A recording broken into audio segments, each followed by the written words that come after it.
दोपहर दिन बीत गया। सूर्य की तेजस्विता बढ़ने लगी। कार्तिक मास का चमचमाता निरभ्र आकाश हवा की आर्द्रता को सोखने लगा। सेठ की अलसाई आंखें भोजन और विश्राम के लिए उपयुक्त स्थान को खोजने लगी। थोड़ी ही देर बाद एक विशाल छत्राकार वृक्ष मार्ग में आ गया। हवा के बहाने पल्लव रूपी हाथों से सेठ को आमंत्रित कर उसने विश्राम का आग्रह किया। भोजन आदि से निवृत्त हो सेठ विश्राम करने लगा। पुत्रवधू विशाल वृक्ष को छोड़ गाड़ी की छाया में शयन की तैयारी करने लगी। उसी समय पेट भरने के लिए इधर उधर दौड़ धूप कर लौटे हुए कुछ कौवे भी विश्राम के लिए उसी स्थान पर पहुंच गए। वे अपनी कांव कांव की भाषा में कुछ बोलने लगे। शीलवती उनकी भाषा समझती थी। उनके कथन का आशय समझकर वह बोली, मुझे नहीं चाहिए अनगिन स्वर्ण मुद्राएं। सियार को सहानुभूति दिखाने के लिए अर्धरात्रि को नदी के तीर पर पहुंची तो मुझे बेशकीमती 5 रत्न मिले, पर क्या हुआ उन रत्नों से? मैं अपने प्राण प्रिय को वह अनमोल निधि भेंट तो नहीं कर सकी, और मुझे तो ऐसा प्रतिभासित हो रहा है कि पतिदेव ने मुझे अर्धरात्रि में शैया से उठकर अकेले बाहर जाते देख लिया था। इस कारण वे मेरे चरित्र के प्रति आशंकित हो उठे।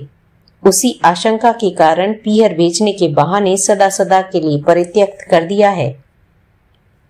कौवे की कांव कांव ने श्रेष्ठी रत्नाकर की नींद भी भंग कर दी थी।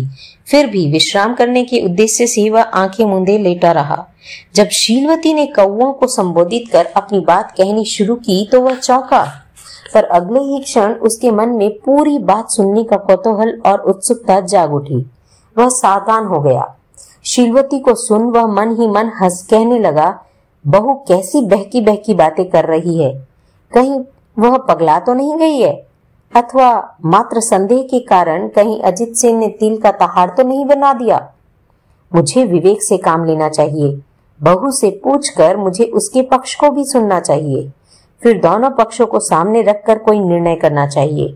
जल्दबाजी में उठाए गए कदम से कहीं कोई गलत परिणाम आ गया तो बदनामी और पश्चाताप के सिवा हाथ लगने को क्या है। प्रायः जल्दबाजी में काम बिगड़ता ही है। परंतु फिर विकल्प उठा, अजित सेन इतना नासमझ तो नहीं है।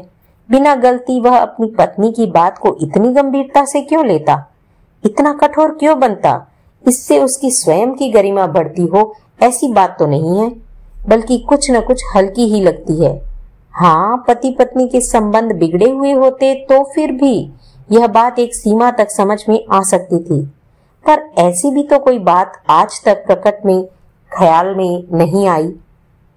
तीसरा विकल्प उठा, बहू के दुष्चरित्र की भी कोई हरकत इससे पहले सामने नहीं आई। दुष्चरित्र यदि उसके जीवन का हिस्सा है तो अब तक वह ढका क्यों रह गया? प्रायः दुष्चरित्र व्यक्ति कभी छुपा नहीं रह सकता। लाख सावधानी के बावजूद उसका दुष्चरित्र प्रकट हो ही जाता है। ऐसी स्थिति में बहू को इस संदर्भ में कुछ भी पूछना कहाँ तक उचित होगा? यदि वह शीलवती है तो ऐसी बात सुनना ही उसके लिए मौत से बढ़कर बन जाएगी। इसके विपरीत यदि वह वास्तव में दुष्चरित्रा है तो सच क्यों कहेगी। चौथा विकल्प और उठा, न पूछने से तो स्थिति और भी अधिक विपरीत जा सकती है। सती साध्वी स्त्री पर झूठा कलंक लगाना तो अभिशाप को आमंत्रित करना है, दुर्भाग्य क्यों सरजना है। अतः गहरी चिंतना के बाद अपने अतीत की एक एक गांठ खोलने के लिए उसने पुकारते हुए शीला को पास बुलाया। लज्जा और शिष्टता की चुनरी ओढ़े शीलवती ससुर के उपपात में पहुंची। कुछ समय तक कांव कांव करने के बाद कौवे थक कर लगभग मौन हो चुके थे। गाड़ीवान गहरी नींद में खराटे भर रहा था। वार्तालाप का प्रारंभ करता हुआ रत्नाकर बोला, शीला, कौवों की कर्कश ध्वनि से मेरी नींद भंग हो गई थी। कौवों के साथ तुम्हारे वार्तालाप को सुन मेरा मन जिज्ञासाओं से भर गया है। लगता है तुम्हारे माता पिता ने स्त्री शिक्षा की 64 ही कलाओं में तुम्हें पारंगत किया है। तुम्हें पशु जगत की, पक्षियों जगत की अध्येत्री बनाकर उन्होंने एक सूझबूझ पूर्ण कार्य किया है। बहू, तुम निश्चिंत होकर बताओ ये कौवे क्या कह रहे थे।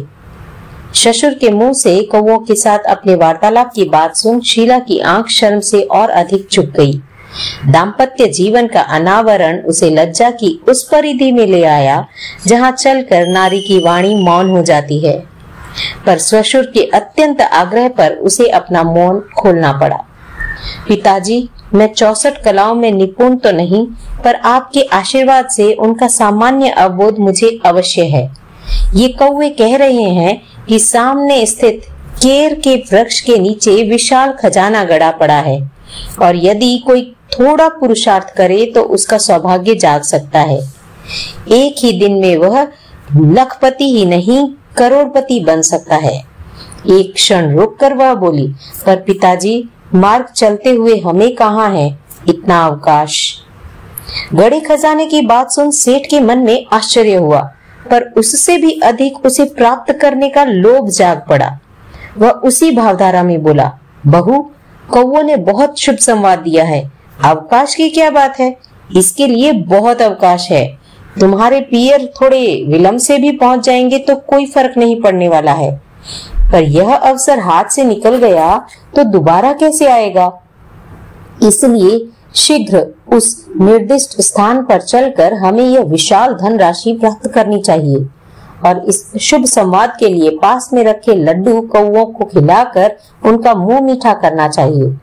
बिना किसी स्वार्थ के उपकार करने की जो शक्ति प्रकृति ने पशु पक्षी जगत को दी है, संभवतः मानव उस महानता से वंचित है और वह तत्काल उठकर उस वृक्ष की ओर जाने के लिए उद्यत हो गया। शीला ने उसका पथ दर्शन किया। निर्दिष्ट वृक्ष के नीचे पहुंचकर सेठ ने जमीन को खोदना प्रारंभ किया। कार्यकुशल और परिश्रमी बहू भी ससुर के कार्य में हाथ बटाने लगी। देखते देखते वहां गहरा खड्डा हो गया। थोड़ी ही देर में मिट्टी के दूर होते ही एक ताम्र कलश को देख सेठ की आंखों में विश्वास के स्थान पर प्रसन्नता की ज्योति चमकने लगी। कलश का मुंह खोलते ही सेठ का मुख कमल खिल उठा। कलश ऊपर तक सुनैया से भरा था। एक के बाद एक निकले 4 कलशों ने चंद क्षणों में ही सेठ को करोड़पति बना दिया। गाड़ी बांध के जगने से पूर्व ही सेठ ने 4 कलशों को गाड़ी में रख दिया और अब बहू के साथ पूरी निश्चिंतता से वार्तालाप करने लगा। हालांकि सेठ रत्नाकर शीलवती के इस ज्ञान चमत्कार से बहुत प्रभावित हुआ और यह अच्छी तरह समझ गया कि वह मूर्ख तो नहीं है, तथापि आज मार्ग में उसके व्यवहार को लेकर उसका दिमाग अब भी उलझा हुआ था। वह उसे उसकी नासमझी की चरम सीमा मान रहा था।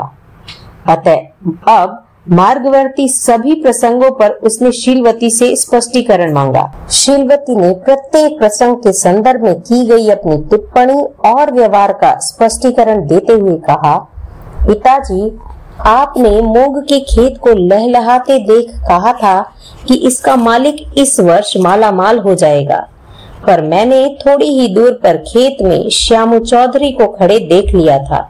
श्यामू वही फटेहाल किसान है जो कर्ज के लिए सारे नंदनपुर में प्रसिद्ध है। यदि उसके पास पैसा हो भी गया तो सेठ साहूकारों का कर्ज चुकाते चुकाते वह सब चूक जाएगा। उसके पास कुछ भी शेष नहीं बचेगा। इसलिए मैंने कहा था खेत का मालिक भूखा मरेगा। सांस लेने के लिए वह रुकी। तात, आपने बाणों से घायल युवक को देखकर उसे वीर कहा था, पर बाण उसकी पीठ पर लगे हुए थे। युद्ध स्थल से हार कर प्राण बचाने वाले कायर का पृष्ठभाग ही बाणों से आहत होता है। संग्राम के शीर्ष मार्ग पर डटकर शत्रु से लोहा लेने वाला तो अपने छाती से निकलने वाली खून की स्याही से ही वीरत्व का लेख लिखता है। इसलिए मैंने कहा था यह तो बिल्कुल कायर और कमजोर व्यक्ति है। नदी को पार करते समय मैंने जूतियों को हाथ में इसलिए नहीं लिया कि उसमें कहीं कहीं कुछ गहरा पानी था। जल प्रवाह रुकने के कारण उसमें जहरीले जल जंतुओं की उत्पत्ति स्वाभाविक थी। उन जलीय विषैले प्राणियों से बचने के लिए मुझे आपके आदेश की अवमानना करनी पड़ी। शीलवती की बात में सेठ रत्नाकर का रस और अधिक बढ़ गया। आंखों में उत्कंठा गहराने लगी। पिताजी, अपनी बात को चालू रखते हुए शीला बोली, उस मंदिर को नरक से उपमित करने का भी मेरा एक विशेष कारण था। अधिकतर शहर या गांव से बाहर बने हुए मंदिर रात्रि के समय डाकुओं, चोरों, लुटेरों, जुआरियों और जार पुरुषों के लिए शरण स्थली होते हैं। दुर्भाग्य से ऐसे स्थान पर रात बिताने वालों के लिए खतरे की घंटियां सदा बुलंद रहती है। अगला संदर्भ छूते हुए वह बोली, तात, उस शहर की शमशान के साथ तुलना करने के पीछे भी मेरी एक दृष्टि थी। घनी आबादी होने पर भी उस शहर में किसी व्यक्ति से हमारा कोई परिचय नहीं था। परिचय के अभाव में शमशान की तरह ही वह शहर मुझे काटने वाला प्रतीत हो रहा था। पर शहर से पार होते ही पास वाले गांव में रुकने का आग्रह मैंने किया, क्योंकि वहां मेरा ननिहाल था। आपने देखा, खाना, पीना, सोना, उठने से संबंधित सारी समस्याएं वहां स्वतः समाप्त हो गई।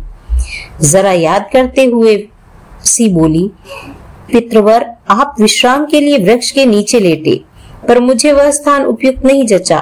वृक्ष पर अवस्थित कौओं की कांव कांव और विष्ठा के करने की संभावना को देखते हुए ही मैंने सुनिश्चित और सुचिंतित रूप से वह स्थान छोड़ गाड़ी की छाया का निरापद स्थान चयनित किया था।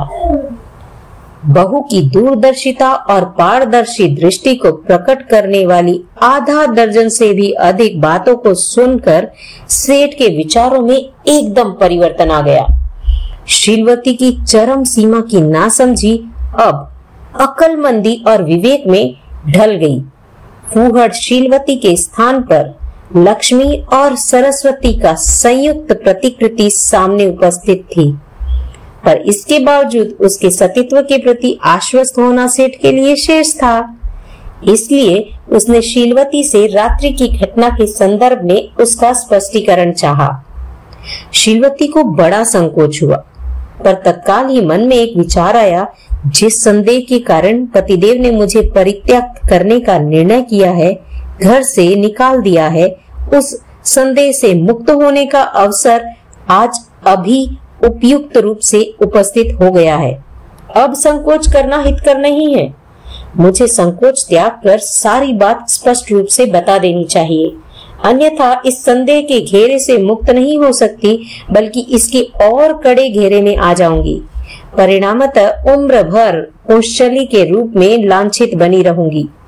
बस थोड़ी हिम्मत पूर्वक उसने संकोच को दूर हटा दिया और यथारूप सारी बात प्रकट कर दी। हालांकि शिष्टता और शालीनता में कहीं कमी नहीं थी, और बात के अंतिम चरण में उसने अपने आंचल में बंधे 5 रत्न सेठ के सामने रख दिए।